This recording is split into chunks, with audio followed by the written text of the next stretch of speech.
Bonjour ladies and gentlemen et nouveaux visiteurs sur la chaîne YouTube.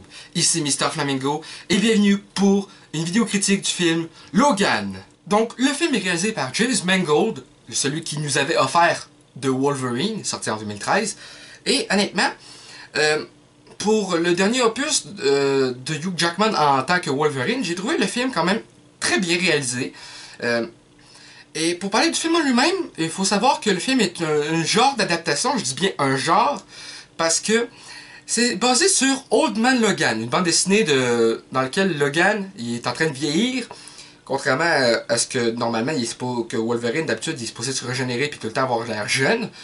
Mais là, il commence à avoir des... Je pense que c'est peut-être suite au film de Wolverine dans lequel ses problèmes de régénération faisait défaut à un moment donné. Là, il commence à vieillir, puis ses cicatrices guérissent beaucoup moins bien. Donc, en tout cas, il est tanné de la vie. Et dans le film, il doit s'occuper de Charles Xavier, également joué par Patrick Stewart, qui est rendu nonagénaire, me semble qu'il disait dans le film comme terme, qui est rendu à 90 ans. Et dans le film, il va avoir plein d'épreuves parce que Logan va devoir s'occuper d'une petite qui s'appelle Laura, qui est X-23. Et honnêtement, le film, j'ai trouvé quand même excellent, très bien réalisé, des bonnes scènes d'action. Le seul reproche que j'ai envers le film, c'est la musique, qui est pas vraiment remarquable. La preuve, je me rappelle même plus des musiques qui ont été utilisées dans le film. La seule chanson que je me rappelle, c'est elle qu'il y avait dans la bande-annonce, une chanson de Johnny Cash à la guitare, une chanson un peu western. Et c'est la musique du générique de fin. Je tiens à préciser également qu'il n'y a pas de scène post-générique après ce film. Donc, c'était écrit de toute façon au cinéma, ça a été dit sur internet, donc je me suis pas rendu le cul à écouter 10 minutes de crédit pour après ça être déçu. Donc honnêtement, le film, j'ai trouvé très très bon, il y a des bonnes scènes d'action, le film, quand même, il faut savoir qu'aux États-Unis le film est coté R, donc restricted, donc interdit au moins de 17 ans non accompagné. Au Québec, interdit au moins de 13 ans, et en France, il me semble, interdit au moins de 12 ans. Je trouve qu'au moins de 12 ans, moi j'aurais coté ça au moins 16 ans et plus au Québec. Parce qu'il y a quand même un moment où on voit une tête coupée. Ou des bras se faire couper, en tout cas. Même dans le film, désolé de spoiler un petit peu, mais il tue un enfant. On voit un enfant se faire tuer. Un adolescent. À coups de griffes, tout. Parce que, désolé de spoiler un petit peu, mais à un moment donné, il y a comme un clone de Wolverine. De toute façon, vous avez sûrement déjà vu le film, garde. Alors que cette vidéo va sortir, vous allez... On est déjà lundi, le 13 mars, au moment où cette vidéo va sortir. Donc je pense que le film, de toute façon, est disponible depuis le 1er mars en France et depuis le 3 au Québec. Donc je pense que je suis pas mal en retard là-dessus. Vous l'avez sûrement probablement vu, donc je peux me permettre de spoiler un petit peu. À un moment donné, il y a X-24, qui est un clone de Wolverine, mais en plus violent, qui tue un ado. Eh oui, c'est pas des farces. On voit l'ado se faire buter, après ça on voit son canon avec du sang et tout. Puis là... Sinon, j'ai trouvé ça quand même assez violent, la mise en scène, mais aussi, X-23 est tellement badass, c'était l'enfer. Et pour parler un petit peu aussi de l'histoire, on découvre plus tard que X-23, c'est la fille de Logan, parce qu'ils ont utilisé du sperme de Logan pour faire X-23, parce que chaque mutant créé dans la compagnie qui a créé X-23 ont des donneurs, si je peux dire, qui ont pris des affaires d'ADN pour créer ce clone. Donc ils ont pris des ADN de Logan pour créer X-23, qui est Laura, jouée par Daphne Keane, qui est son premier long métrage. Elle a pas beaucoup de dialogue dans le film, mais hostie qu'elle joue bien. Hostifie qu'elle joue bien le rôle. Elle est badass là, elle a des griffes aux pieds, deux qui sortent ici de même. J'ai trouvé le film vraiment sur plein de points excellent. J'ai capoté solide. Par exemple, si vous l'avez pas vu, je vous spoilerai pas la fin, mais ça se peut vous broyer un petit peu. Il y a des moments où j'ai failli pleurer sérieusement, là, je me suis retenu parce que sinon je serais dans le cinéma en train de faire pourquoi? Je me suis retenu, heureusement, j'ai pas broyé, mais j'ai failli. Donc, les points positifs de ce film, très bonne mise en scène, très bonne histoire, des bons personnages. Le professeur Charles Xavier qui est rendu à 90 ans puis qui est vraiment drôle quand il devient sénile un petit peu puis qui parle un peu tout seul puis qui doit prendre des médicaments. Genre, mesdames et messieurs, nous voilà repartis pour... Il a plus toute sa tête à un moment donné s'il veut pas ses médicaments. Donc ça, j'ai trouvé ça vraiment comique. Et un autre point positif que je dois dire, c'est que c'est un des rares films X-Men à être doublé au Québec. Parce qu'il faut savoir qu'au Québec, j'ai déjà dit, je pense dans d'autres vidéos, mais on n'a pas de loi comme en France qui stipule que tout ce qui arrive au Québec doit être doublé au Québec.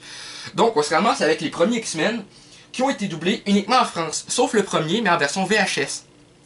Donc X-Men 1, doublé en version québécoise en VHS. Après ça, X-Men, toutes les autres X-Men ont été doublés simplement en France, sauf Deadpool, qui est le premier film de la franchise X-Men à être doublé au Québec, en plus les 4 Fantastiques de Josh Trank.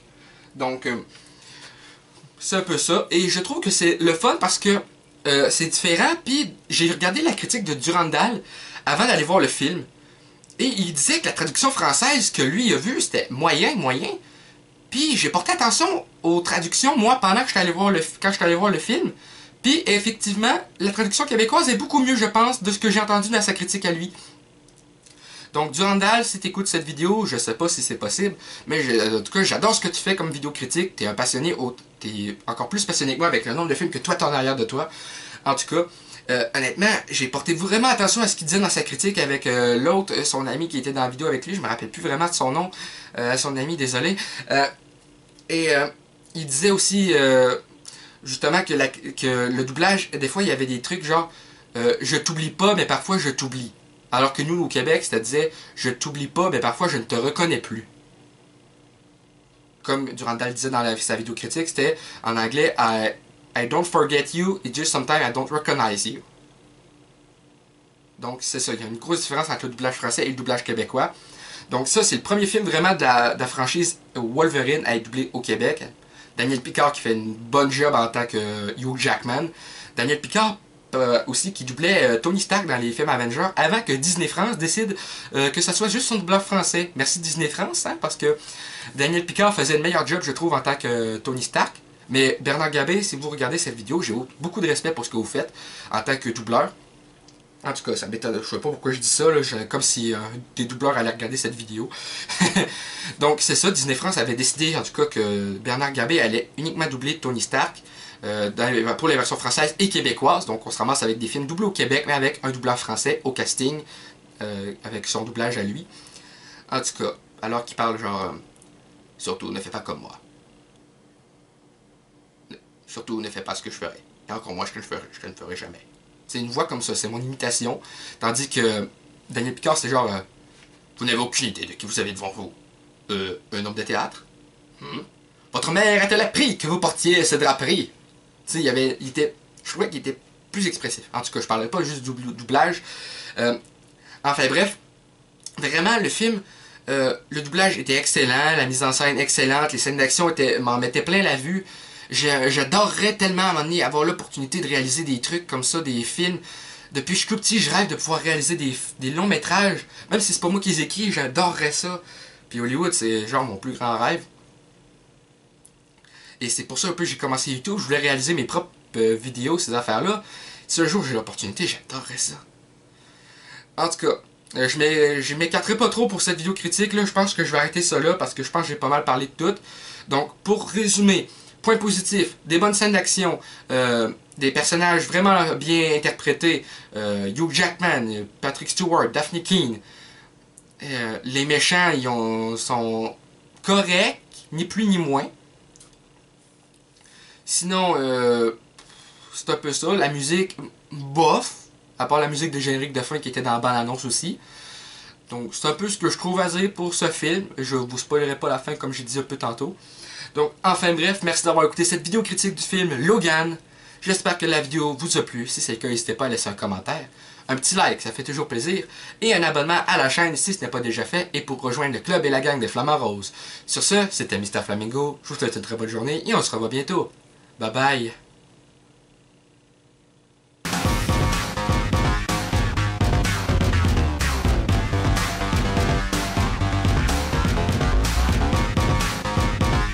Hey le grand, c'est quoi que t'attends pour t'abonner, sacrament?